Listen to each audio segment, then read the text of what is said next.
होठ में छोड़ी होठल हली लगा के लाली लगा के होठ में छोड़ी होठल हली लगा के कोई है न आबे में झमेला बनसी के छिए हम चेला गे छोड़ी मिले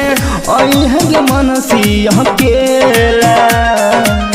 बनसी के छिए हम चेला ये छोड़ी मिले ओई है गे मनसी अकेला। डीजे अमित तिवारी अपहार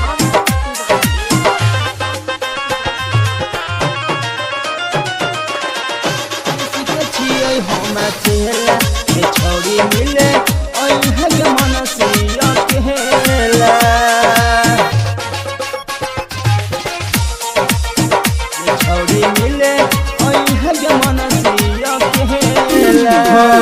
चार दिन से देखे गौआ के बहरा चल न सिखेबो तोरा बैठी के कहरा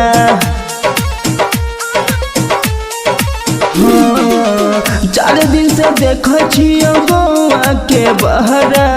चल न सिखेबो तोरा बैठी के कहरा बाली होठ लाली छगे आँखे कजरबा जान मार छो तोहर बेला बनसी के छिए हम चेला गे छौरी मिले ओई है गे मनसी अकेला बनसी के छिए हम चेला गे छौरी मिले ओई है गे मनसी अकेला।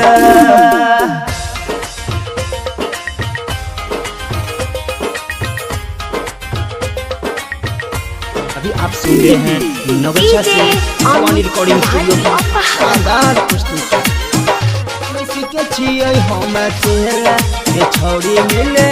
ओई है गे मनसी अकेला से कोसी बदनिया तोहर लागै छो सुनहर गे मन करे लेके जइयो घर के भीतर गे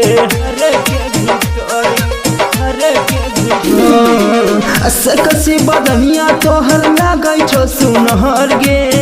मन करे लेके जइयो घर के भीतर गे चंदू यमिका के दिखावे नगनिया मन हर जानै छो गे खेला मिले ओया मनसिया केला गे छौरी छिए